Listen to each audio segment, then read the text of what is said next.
Refletividade e fórmulas de Fresnel, pessoal. Então vamos tratar essa coisa mais a sério agora, levando em consideração a polarização da luz. Então a primeira coisa que a gente tem que fazer é algumas definições em relação ao plano de incidência. A gente vai ter dois tipos diferentes de polarização que a gente vai considerar aqui. A polarização paralela e a polarização perpendicular. E aí não é a interface, mas assim ao plano de incidência. Então, o plano de incidência que eu defino está aqui a linha que define a interface entre os dois meios, está aqui a linha que é perpendicular a esse plano da interface. Então, não é paralelo ao plano da interface, sim ao plano de incidência, esse plano aqui onde eu desenho esses vetores, tá certo? Então, tem aqui a interface e tem a reta normal interface, isso define o plano da folha. Então, o que eu tenho aqui, por exemplo, desenhado, é um exemplo de campo paralelo, de campo de polarização paralela ao plano de incidência.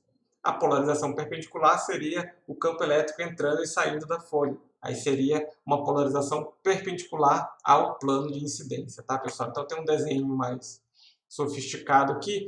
Então, esse é o plano de incidência, esse é o plano da interface. Então eu tenho a luz aqui, ela pode ter o campo elétrico perpendicular à propagação, ela pode ter uma componente paralela ao plano de incidência e uma componente perpendicular ao plano de incidência. A gente vai trabalhar isso separado, tá? Um de cada vez. E aí a gente vai calcular, nosso objetivo é calcular esses coeficientes de reflexão e transmissão. Então, para isso, a gente vai usar as equações de Maxwell, as leis do eletromagnetismo e as condições de contorno nessa interface onde acontece a incidência. Então, vamos fazer um desenho mais limpo aqui e a gente vai começar com a polarização paralela ao plano, né? Então, eu tenho a luz viajando nessa direção, o campo elétrico está aqui, essa é a onda refletida, essa é a onda refratada, esses ângulos aqui estão relacionados pelas leis de Snell. Uma observação que a gente vai fazer, que a gente vai usar ao longo dessa aula toda veja, essa reta perpendicular aqui ao plano de incidência e essa direção do vetor K de incidência formam o ângulo θ1. Se eu pegar duas retas mutuamente ortogonais, ou seja, eu pego uma linha pontilhada que é horizontal, ou seja, perpendicular a essa reta normal, e o campo elétrico, que vai ser perpendicular à direção de propagação. Então, esse ângulo aqui entre o campo elétrico e a interface, então horizontal, vai ser também θ1. O mesmo vale para esse outro aqui. E aí também aqui eu posso fazer aqui uma reta horizontal e desenhar um ângulo θ2 nessa região aqui. Bom, o campo elétrico ele vai ter uma componente paralela e uma componente perpendicular à interface. A gente projeta aqui, cosseno de θ1, seno de θ1. Então, eu vou ter duas componentes de campo que eu tenho que levar em consideração na hora de trabalhar as condições de contorno.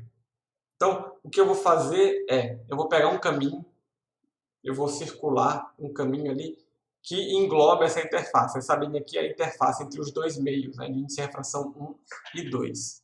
E aí eu vou fazer o limite quando essa alturinha aqui vai para zero. Ou seja, a parte de cima do caminho e a parte de baixo do caminho vão estar logo acima e logo abaixo da interface. Okay?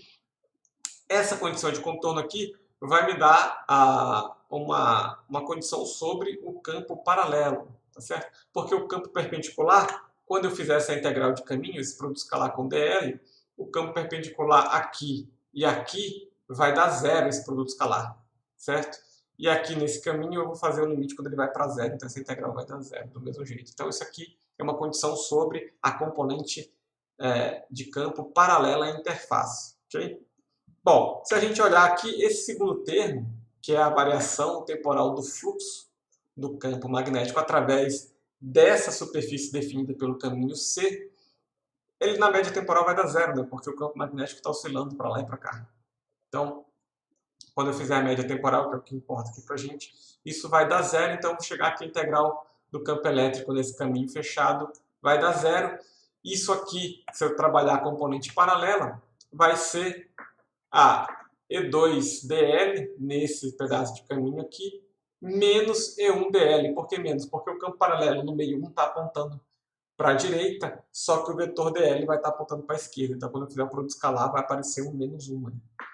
Ok? Logo, a componente paralela tem que ser contínua através da interface, ou seja, E2 paralelo tem que ser igual a E1 paralelo. Então a gente achou a nossa primeira condição de contorno aqui.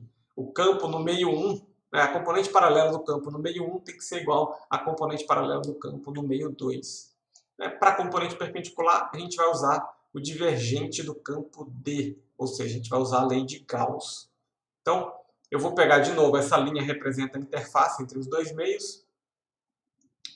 Eu vou pegar uma superfície, um paralelepípedo, e de novo eu vou fazer o limite quando essa altura h tende a zero. O que acontece quando eu faço o limite dessa altura h indo para zero? Bom, essa área da superfície desse lado aqui vai para zero, e a da superfície na frente e atrás também vai para zero, vai achatar, como se eu pegasse essa caixa e achatasse. Então eu vou ter uma área, um fluxo de campo logo acima da interface e um fluxo de campo logo abaixo da interface. Então, lembrando, esses elementos que eu estou pegando, tanto esse caminho C quanto essa área L, o ponto importante é exatamente o ponto onde incide a luz. Ali vai estar incidindo a luz, eu vou ter luz incidente, luz refletida, luz refratada. Okay? Então, a gente sabe que o campo paralelo é contínuo, então, fazendo esse limite, eu vou ter lei de Gauss. Integral na superfície fechada de D escalar ds é igual a carga livre, mas eu não tenho carga livre. Então, vai ser igual a zero. Isso vai me dar D1 perpendicular para o do escalar a área A, para o escalar não, vezes a área A, eu já botei o campo perpendicular aqui. Eu pego a componente perpendicular vezes essa área de cima, menos o campo perpendicular no meio 2 vezes a área de baixo. Por que fica menos? De novo, na lei de Gauss, a gente define a normal como apontando para fora. Então, a normal, a superfície de baixo vai estar para baixo, mas a componente perpendicular do campo vai estar para cima. Como a área é igual, então eu tenho a continuidade através da superfície da componente perpendicular do campo D, campo de deslocamento elétrico. Eu escrevo isso em função de ε1 e ε2, a constante ou a permeabilidade elétrica dos meios 1 e 2, que é proporcional ao índice de refração. Então a gente vai estar supondo que N1 é menor que N2, então ε1 vai ser menor que ε2. E aí eu tenho uma relação entre os campos perpendiculares, que é o E1 perpendicular igual a ε2 sobre ε1 vezes o E2 perpendicular. Ou eu posso inverter, falar o campo 2 é ε1 sobre ε2 vezes o campo 1. De qualquer forma, isso aqui dá uma coisa importante para a gente. Fala que a componente perpendicular do campo no meio 1 ela é maior que a componente perpendicular do campo no meio 2. Ou seja, quando eu passo essa interface para o meio de maior índice de refração, a componente perpendicular do campo diminui. E é essa redução que me dá o desvio do feixe refratado. Tá certo? Então, vai estar lá no trabalho ou na prova, tem alguma questão, que é para você, a partir disso daqui, chegar a deduzir a lei de Snell. Então, eu tenho um campo aqui. Se a componente vertical dele diminui, esse campo vai fazer assim. A componente horizontal continua a mesma, então vai ter um desvio nesse campo. E isso tem uma consequência que é o desvio do feixe por exatamente aquele ângulo. Então dá para deduzir a lei de Snell a partir disso daqui. Esse é o trabalho que vocês têm que fazer e explicar, como é que se relaciona. Tá? Tem um desvio no campo elétrico, mas como é que isso se relaciona com um desvio na propagação do feixe, que a lei de Snell fala sobre a propagação do feixe, e aqui a gente está vendo, na verdade, a mudança do ângulo do campo elétrico. Okay? Então, vocês vão ter que fazer essa tarefinha aí, a gente pode conversar mais sobre isso nas aulas síncronas, ou via e-mail, tudo faz. Então, como a gente está considerando o caso de meio não magnético, as condições de contorno para o campo B vão ficar bem simples. Porque o divergente de B é nulo, então a componente perpendicular do campo vai ser nula, e a componente paralela do campo, se ela fosse sofrer alteração, ia ser só devido ao μ, a permissividade, a permeabilidade magnética do meio. Mas a gente está considerando que os dois meios têm mesmo a permeabilidade magnética. Então, o que a gente vai escrever é as equações para os campos totais, no meio 1, o meio de cima, e no meio 2, o meio de baixo. Então, o campo paralelo no meio 1 é o campo paralelo do feixe incidente, mais o campo paralelo do feixe refletido. De novo, eu estou pegando exatamente nesse ponto aqui, onde eu tenho espacialmente o feixe refletido e o feixe incidente juntos, e o feixe refratado também. Então, acima dessa superfície, esse é o campo E paralelo. O campo B paralelo vai ser simplesmente B1 mais B1'. No meio de baixo, o campo 2 paralelo é simplesmente E2 cosseno de θ2, né? Eu faço essa projeção. E o campo B2 é só o campo, só tem o campo B2, não tem que somar com nada, tá certo?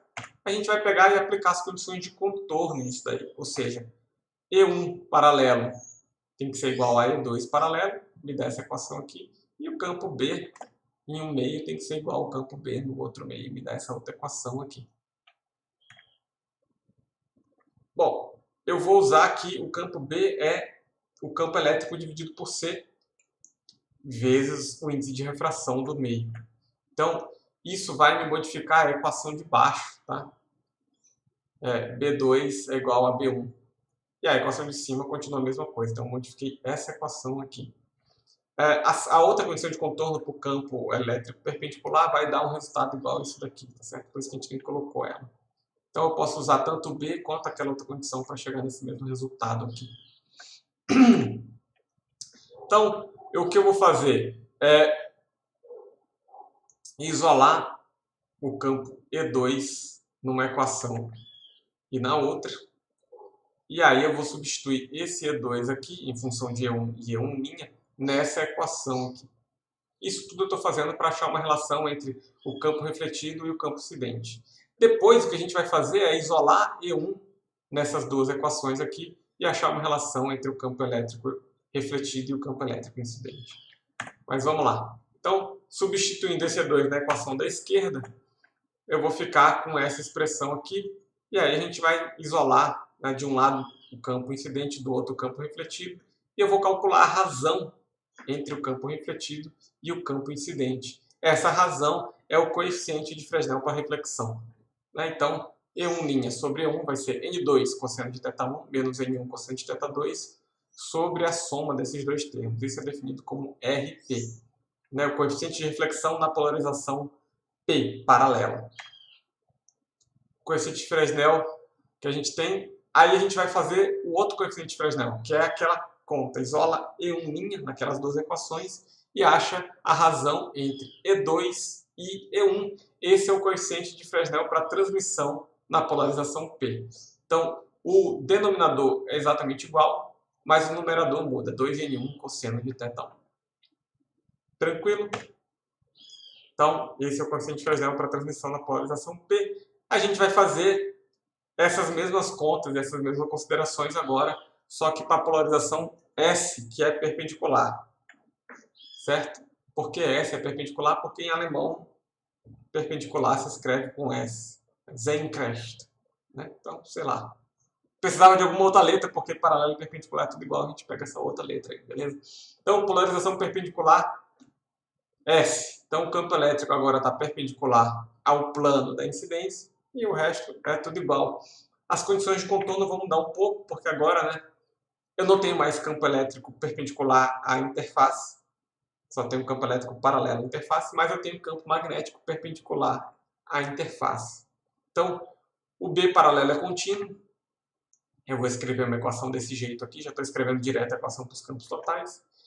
E o campo elétrico vai ser simplesmente a soma, tá certo? Só tem campo elétrico paralelo, então o campo elétrico paralelo é contínuo. De novo, usando aquele mesmo truque para transformar campo magnético em campo elétrico, eu vou chegar modificando a equação de cima, né? Então, essa equação aqui de cima vira essa equação aqui. E a gente vai brincar de álgebra de novo, isolar e achar aquelas razões entre E1' e E1, E2 e E1. Então, o coeficiente de reflexão na polarização S vai ficar isso daqui. Né? Notem que é diferente do RP, tanto o numerador quanto o denominador, porque antes eu tinha esses números cruzados, N1 cosseno de θ2 antes eu tinha. Então agora é N1 cosseno de θ1 menos N2 cosseno de θ2, e no denominador a soma desses dois termos. E aí, isolando o E2, a gente vai ter o coeficiente da transmissão na polarização S. De novo, né? Aqui em cima é 2N1 cosseno de θ1 igual ao outro, mas aqui embaixo é um pouco diferente, né? Então toma cuidado com isso, não vai se confundir. Né? Memoriza aí, decora, não estou brincando, né? Essas fórmulas eu nunca peço para decorar. Então, Se eu tiver uma onda com uma polarização qualquer, né, eu tenho uma onda com um ângulo esquisito assim. Então ela tem uma componente paralela ao plano de incidência e uma componente perpendicular ao plano de incidência. Bom, é só eu decompor essas duas ondas e tratar, né, cada uma separadamente. A partir desses coeficientes a gente vai definir grandezas que são a refletividade e a transmissividade da superfície. A refletividade é a razão entre a intensidade incidente e a intensidade refletida. Então é I1' sobre I1, que é proporcional ao quadrado dos campos, né? Então vai ser simplesmente o quadrado do coeficiente de Fresnel para reflexão. Essa é a refletividade, tanto na polarização S quanto na polarização P. E aí a transmissividade é a fração da potência que vai passar para o meio 2. Então cuidado aqui, tem uma parada. Então eu tenho que lembrar que o fluxo de energia e intensidade, como a gente definiu lá atrás, no começo do curso, ele é definido como energia que passa por uma área perpendicular à direção de propagação. Tá certo? Então não é a área iluminada da superfície, né? Tem um ângulo de incidência aqui, não é a área iluminada. Essa área iluminada vai ser sempre maior. Então eu fiz um desenho aqui, né?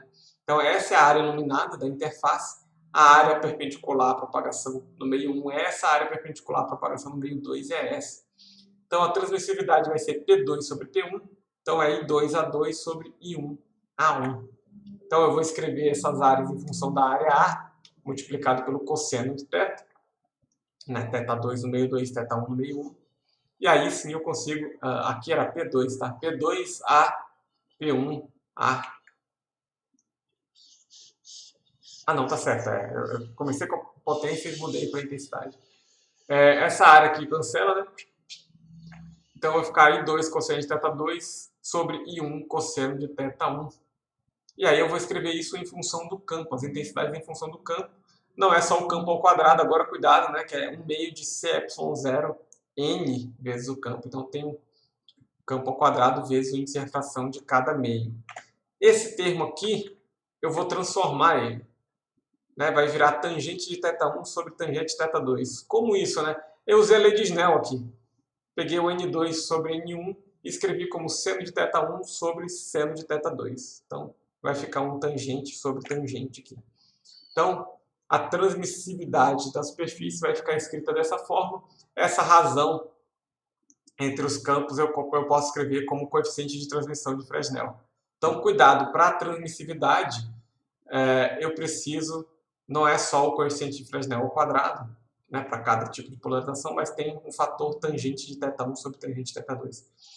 Para incidência normal, eu posso desconsiderar isso aí, porque θ1 vai ser igual a θ2, mas para qualquer outro tipo de incidência, eu tenho que considerar esse fator aqui, ok? Então você tem que tomar esse cuidado aí.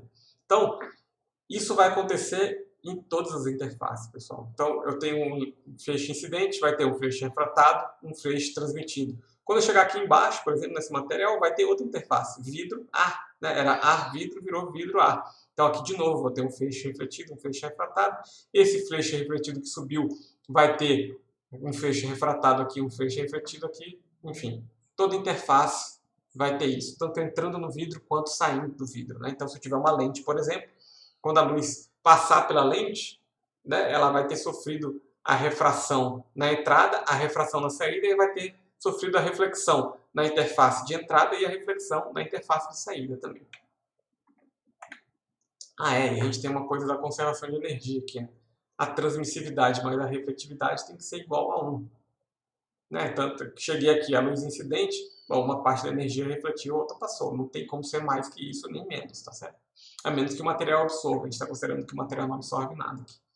Ok? Então, na próxima aula a gente vai falar um pouco sobre mais efeitos que acontecem como consequência desses coeficientes que a gente calculou aqui. Até a próxima. Tchau.